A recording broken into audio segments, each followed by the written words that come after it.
ایک مرتبہ آپ صلی اللہ علیہ وسلم مسجد نبوی میں تشریف فرما تھے، اور جیسا کہ حضرت فاطمہ رضی اللہ تعالی عنہا کا مکان مسجد نبوی کے قریب میں ہی تھا، حضرت حسن اور حسین کے رونے کی آواز مسجد نبوی تک آ رہی تھی۔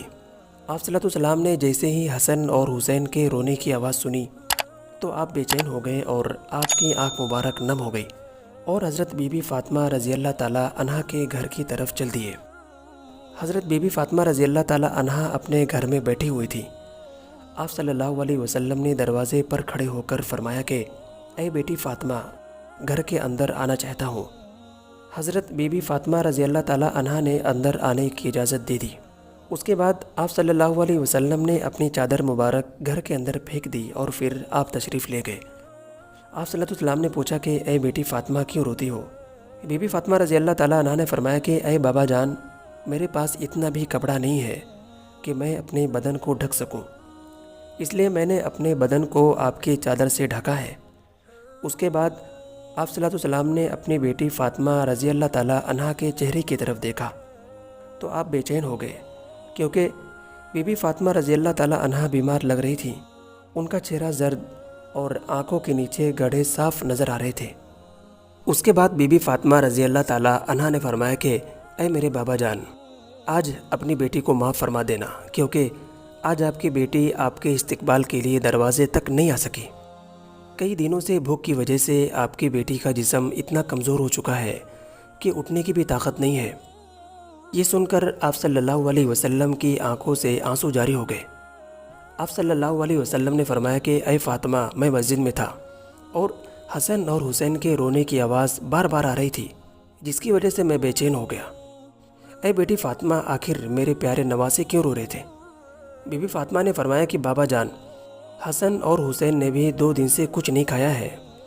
یہ سن کر آپ صلی اللہ علیہ وسلم نے فرمایا کہ اے فاطمہ، حسین تو ابھی بہت چھوٹا ہے اور وہ دودھ پیتا ہے، آپ دودھ پلا دیں، وہ خاموش ہو جائے گا، اور حسن کو میں اپنے کندھے پر بٹھا لیتا ہوں، اس سے وہ بھی خوش ہو جائے گا۔ یہ سن کر بی بی فاطمہ زاروں قطار رونے لگی۔ آپ صلی اللہ علیہ وسلم نے فرمایا کہ اے فاطمہ بیٹی، اب کیوں روتی ہو؟ بی بی فاطمہ نے فرمایا کہ مسلسل فاقے اور بھوک کی وجہ سے میرا دودھ بھی خشک ہو چکا ہے، میں ننھے حسین کو دودھ بھلا کیسے پلاؤں؟ یہ سن کر آپ صلی اللہ علیہ وسلم نے ننھے حسین کو اپنے گود میں اٹھایا اور اپنی مبارک زبان کو چوسانا شروع کیا۔ جیسے ہی حضرت حسین نے آپ صلی اللہ علیہ وسلم کی مبارک زبان کو چوسا تو ان کو آرام مل گیا۔ اس کے بعد آپ صلی اللہ علیہ وسلم نے حضرت حسن کو اٹھایا اور اپنے کندھوں پر سوار کر لیا۔ کچھ دیر میں انہوں نے بھی آرام پا لیا۔ اتنے میں مسجد نبوی سے اذان کی آواز گونجنے لگی۔ بی بی فاطمہ رضی اللہ تعالیٰ عنہ نے مصلی بچھایا اور نماز کے لیے کھڑی ہو گئی۔ اتنے میں آپ صلی اللہ علیہ وسلم نے دیکھا کہ بی بی فاطمہ نماز کے دوران گر پڑی۔ آپ صلی اللہ علیہ وسلم نے دیکھا تو دوڑتے ہوئے آئے اور فرمایا کہ اے بیٹی، کیا ہوا؟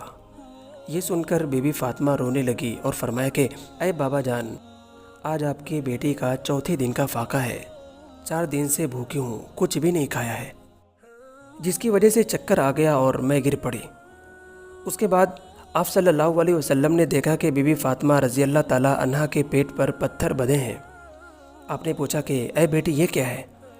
بی بی فاطمہ رضی اللہ تعالی عنہا نے فرمایا کہ بابا جان، آج 4 دن سے بھوکی ہوں، اس لیے پتھر باندھے ہیں۔ پہلے دن جب کچھ کھانے کو نہیں ملا تو میں نے پیٹ پر ایک پتھر باندھ لیا، جب دوسرے دن بھی کچھ کھانے کو نہیں ملا تو میں نے دوسرا پتھر باندھ لیا، اور پھر تیسرے دن بھی کچھ نہ ملنے پر تیسرا پتھر بھی باندھ لیا۔ یا رسول اللہ صلی اللہ علیہ وسلم، اس طرح 3 دن سے 3 پتھر اپنے پیٹ پر باندھ لیے ہیں۔ یہ سن کر آپ صلی اللہ علیہ وسلم نے فرمایا کہ اے بیٹی، اپنا مصلی اٹھاؤ۔ بی بی فاطمہ رضی اللہ تعالی عنہا نے جب مصلی اٹھایا تو دیکھا کہ نیچے سونے کا ڈھیر ہے۔ آپ نے فرمایا کہ بیٹی، جتنا مرضی اس میں سے لے لو، لیکن ہاں، کل قیامت کے دن حساب دینا ہوگا۔ بی بی فاطمہ رضی اللہ تعالی عنہا نے اسے لینے سے منع کر دیا۔ اس کے بعد آپ صلی اللہ علیہ وسلم نے اپنا دست مبارک بی بی فاطمہ رضی اللہ تعالی عنہا کے سر پر رکھا اور فرمایا کہ اے بیٹی، تمہارا یہ صبر تا قیامت یاد رکھا جائے گا۔ تمہارا شوہر علی قرآن پاک کو مختلف علاقوں میں پہنچانے کے لیے ادھر سے ادھر گھوم رہا ہے، اسی کے نتیجے میں خاندان نبی کے چولہے بھی بند ہیں۔ اے بیٹی صبر کرو، بے شک اللہ صبر کرنے والوں کے ساتھ ہے۔ اس کے بعد آپ صلی اللہ علیہ وسلم نے اپنے کمبل کو اپنے پیٹ سے ہٹایا تو بی بی فاطمہ نے دیکھا کہ بابا جان کے پیٹ پر بھی 3 پتھر بندھے ہیں۔ آپ صلی اللہ علیہ وسلم نے فرمایا کہ بیٹی میں بھی آج 3 دن سے بھوکا ہوں، کچھ بھی کھانے کو نہیں ملا ہے۔ اللہ اکبر۔ پیارے اسلامی بھائیوں اور بہنوں، اگر آپ صلی اللہ علیہ وسلم چاہتے تو اللہ تعالیٰ آپ کے لیے اور آپ کے خاندان کے لیے جنت سے کھانا منگوا دیتے، پتھر باندھنے کی کیا ضرورت تھی؟ لیکن آپ صلی اللہ علیہ وسلم اور آپ کے خاندان نے فاقے کر کے اپنے پیٹ پر پتھر باندھے اور اپنی امت کو سکھا گئے کہ فاقے اور بھوک کی وجہ سے کبھی بھی صبر کا دامن مت چھوڑنا اور اپنی عزتوں کا سودا مت کرنا، خودکشیاں مت کرنا۔ اس کے بعد آپ صلی اللہ علیہ وسلم مسجد نبوی میں تشریف لے گئے اور جا کر نیچے فرش پر بیٹھ گئے اور حضرت ابو بکر رضی اللہ تعالیٰ عنہ بھی وہاں موجود تھے۔ اتنے میں دیکھا کہ حضرت عمر فاروق رضی اللہ تعالیٰ عنہ بھی تشریف لے آئے ہیں۔ یہ دیکھ کر حضرت ابو بکر رضی اللہ تعالیٰ عنہ نے حیرانی سے پوچھا کہ اے عمر، ابھی تو نماز کا وقت بھی نہیں ہوا ہے، پھر اتنی جلدی کیوں آ گئے؟ فاروق اعظم رضی اللہ تعالیٰ عنہ نے فرمایا کہ آج میں 3 دن سے بھوکا ہوں، بھوک کی شدت مجھے بے چین کر رہی تھی، اس لیے جلدی چلا آیا۔ یہ سن کر حضرت ابو بکر رضی اللہ تعالیٰ عنہ نے فرمایا کہ اے عمر سنو، آپ صلی اللہ علیہ وسلم بھی آج 4 دن سے بھوکے ہیں۔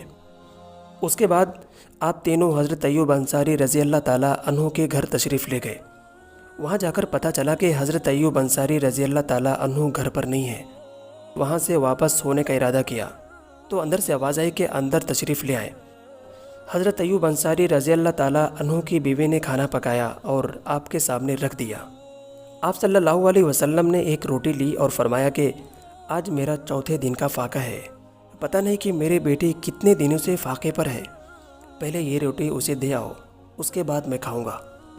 بی بی فاطمہ رضی اللہ تعالیٰ عنہا نبی آخر الزماں صلی اللہ علیہ وسلم کی بیٹی تھیں، اس کے باوجود آپ کے پاس کچھ بھی نہیں تھا۔ سادگی میں آپ کی ایک مثال تھی۔ آپ کے پاس جتنے بھی زیور تھے وہ تمام اللہ کی راہ میں تقسیم کر دیے تھے۔ آپ اپنے گھر میں چکی پیسنے سے لے کر ہر کام خود ہی کرتی تھیں۔ گھر میں بستر کے نام پر ایک اونٹ کی سوکھی کھال تھی، جس میں آپ کا اونٹ چارہ بھی کھاتا تھا اور پھر وہی کھال رات سونے میں بھی استعمال کرتی تھی۔ آپ نے اپنی زندگی میں اپنے شوہر حضرت علی رضی اللہ تعالیٰ عنہ سے کسی بھی چیز کی فرمائش نہیں کی۔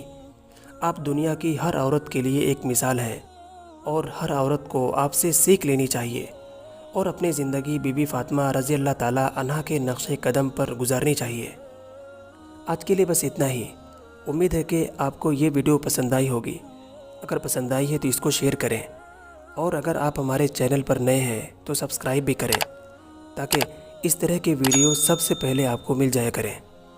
دعا کرتے ہیں کہ اللہ تعالی ہم سب کو قلب سلیم اور عقل سلیم عطا فرمائے اور قرآن و حدیث پہ چلنے کی توفیق عطا فرمائے۔ آمین۔